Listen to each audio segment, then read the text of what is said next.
নমস্কার বন্ধুরা, সুপ্রিয়া কিচেনে আবার আপনাদের সবাইকে স্বাগত জানাই। বাইরের কোনো ফুড কালার না, বাড়িতে থাকাই ন্যাচারাল কালার দিয়ে কালারিং বোঁদে বানাবো। প্লিজ বন্ধুরা, আপনারা পুরো ভিডিওটা প্রথমের থেকে শেষ পর্যন্ত দেখবেন, আপনাদের অবশ্যই ভালো লাগবে। বোঁদের কালারের জন্য আগে থেকেই বাগান থেকে দুটো বিট তুলে রেখেছিলাম। বিটগুলো তুলে বটি দিয়ে ছাড়িয়ে নিয়েছি, এরকম ছোট ছোট, খুব একটা বড় হয়নি, বেশি দিন পোঁতা হয়নি তো। এবার কুড়ে নেবো।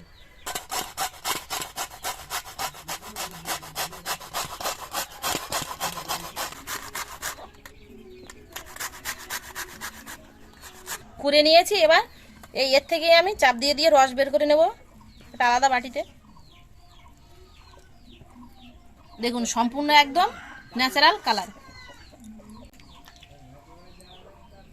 এবার বোঁদে বানানোর ব্যাটার বানিয়ে নেব। এই যে এক বাটি বেসন নিয়েছি, দিয়ে দেবো।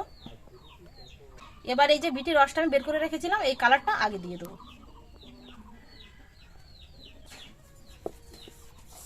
এবার অল্প অল্প জল দিয়ে ব্যাটারটা মাখাবো, একেবারে জল দেব না।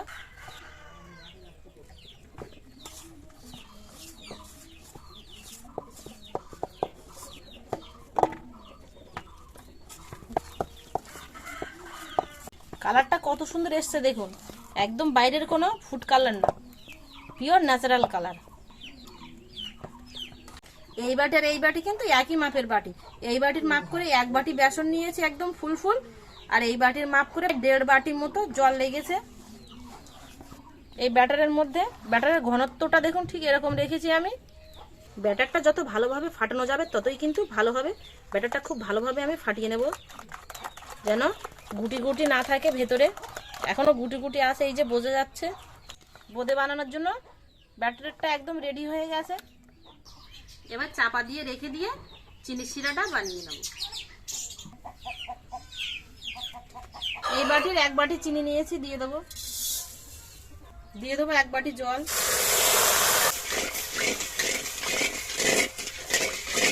চিনির শিরার মধ্যে কিন্তু লেবু রস দিলে ভালো হয়, তাহলে বোঁদেগুলো অনেকদিন রেখে খাওয়া যায়। আমি সদ্য বানিয়ে সদ্য খাবো, সেই জন্য আর লেবু রস দিলাম না। তবে আপনারা যদি একটু বেশি দিন রেখে খেতে চান, তাহলে পাতি লেবু রস অল্প একটু এই শিরার মধ্যে দিয়ে দেবেন।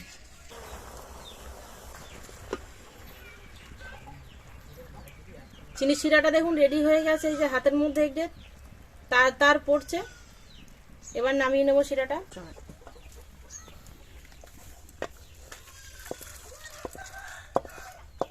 চিনি শিরাটা বানিয়ে নিয়েছি, এবার বোঁদেগুলো ভেজে নেব। কড়াই সাদা তেল দিয়ে দেবো। তেলটা ও সাইডে গরম হতে লাগুক, ব্যাটারটা আমি আরেকবার একটু মাখিয়ে নেব। ব্যাটারের মধ্যে দিয়ে দেবো 1 চিমটি খাবার সোডা, তবে আপনারা চাইলে নাও দিতে পারে। খাবার সোডাটা দিয়ে আবারও ভালো করে ফাটিয়ে নেব ব্যাটারটা। বোঁদে ছাড়া আর তোলার জন্য দুটো ঝাঁঝরি নিয়েছি, একটা ছাড়বো আর একটা তুলবো। তেলটা গরম হয়ে গেছে, এবার বোঁদেগুলো ছেড়ে দেবো।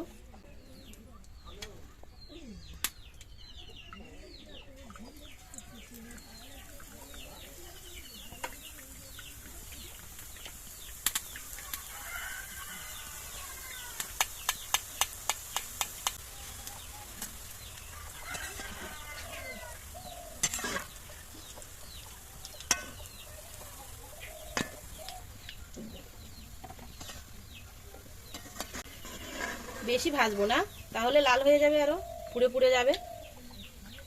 বোঁদেগুলো ভাজা হয়ে গেছে, এবার তুলে নেব।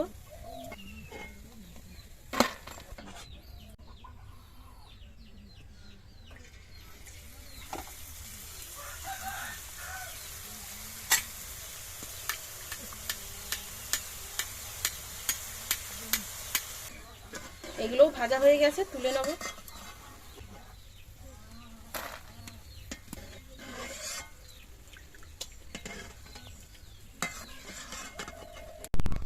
একবার দেওয়ার পরে কিন্তু পিছনটা এইভাবে আমি কেঁকে নেব, তাহলে এই যে ফাঁকা হয়ে যাবে, তারপরে আবার ছাড়বো।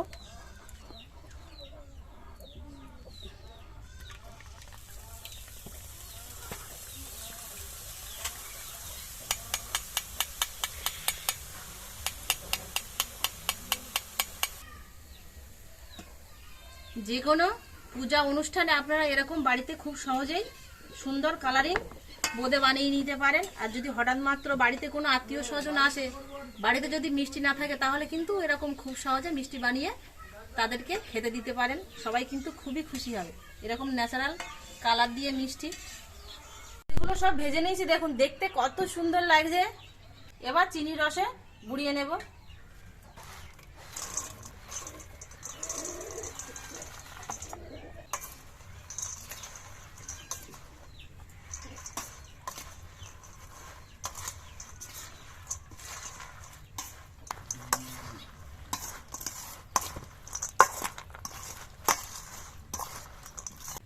চিনির রসের মধ্যে চাপা দিয়ে রেখে দেবো 10 মিনিটের জন্য। বোঁদে গামলার থেকে এই যে প্লেটে তুলে নিয়েছি। বোঁদেগুলো দেখুন কত সুন্দর ঝরঝরে হয়েছে, একদম একটা একটা। বোঁদে ভাজতে ভাজতে দিদা এসে গেছে, আর এই যে আমাদের পুচকু এসে গেছে। পুচকু আর দিদা দুজন খাবে বোঁদে। আমরা খাচ্ছি কিন্তু পুচকুর হাসিটা দেখুন কত সুন্দর। কেমন লেগেছে, কেমন লেগেছে পুচকু? ভালো ভালো বলে দাও, ভালো ভালো ভালো ভালো। হ্যাঁ হ্যাঁ, ও দেখছে, সুন্দর হয়েছে, সুন্দর হয়েছে, ভালো ভালো। শোনো বলো, ভালো ভালো ভালো ভালো ভালো। রে বাবা এরকম করে উঠতেছে। এরকম করে ওই 100 অনেকগুলো গাড়া দিন, ওই জন্য এবার ঠিক আছে। ঠিক আছে। পুচকুটা এত বদ হয়েছে, দিদাকে বসতেই দিচ্ছে না, হাতে করে নিয়েই খেতে হবে। তাই দিদা হাতে করে নিয়ে খাওয়াতে লাগুক, আমি এদিকে খেয়ে দেখবো কেমন হয়েছে বোঁদেগুলো।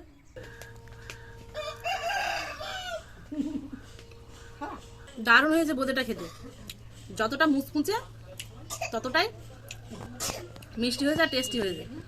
আমার এই ন্যাচারাল কালার দিয়ে বোঁদে রেসিপি কেমন হলো অবশ্যই কিন্তু আপনারা কমেন্টে জানাতে ভুল করবেন না। আর যে সকল বন্ধুরা এখনো পর্যন্ত আমার ইউটিউব চ্যানেলটিকে সাবস্ক্রাইব করেন, আপনারা সাবস্ক্রাইব করে আমার পাশে থাকবেন। এতক্ষণ আমার সঙ্গে থাকার জন্য আপনাদের অনেক অনেক ধন্যবাদ। আবারও দেখা হচ্ছে আপনাদের সাথে পরে নতুন কোনো রেসিপিতে। ততক্ষণ আপনারা সবাই ভালো থাকবেন ও সুস্থ থাকবেন।